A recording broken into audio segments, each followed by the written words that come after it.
कि रसूमात के बारे में दीन इस्लाम का तस्वुर ये है, किसी भी इलाके की रस्म है, किसी भी कल्चर के साथ उसका ताल्लुक है, इस्लाम उस वक्त तक उसे रोकता नहीं है जब तक उसके अंदर कोई अमल खिलाफ इस्लाम ना आ जाए। अगर कोई खिलाफ इस्लाम अमल उस रस्म के अंदर आ जाए तो इस्लाम फिर उस अमल को निकालता है, फिर भी उस रस्म को मुकम्मल तौर पे ख़त्म करने का आर्डर नहीं दिया जाता, क्योंकि रस्म ना तो कोई फ़र्ज चीज़ है ना वाजिब चीज़ है।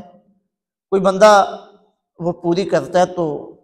अगर उसमें कोई नाजायज़ काम नहीं है तो कोई इस्लामी हवाले से उसके ऊपर कोई पाबंदी नहीं है। अगर कोई नहीं भी पूरा करता तो इसमें कौन सी गुनाहगारी वाली बात है या कोई अल्लाह की नाराज़गी वाली बात है। लेकिन अगर उस रस्म के अंदर कोई गलत मामला आ गया है, कोई गलत सूरत हाल उसके साथ शामिल हो गई है, तो दीन इस्लाम इस बात की हमें ताकीद करता है कि जो गलत चीज़ उसके अंदर दाखिल है उसे ख़त्म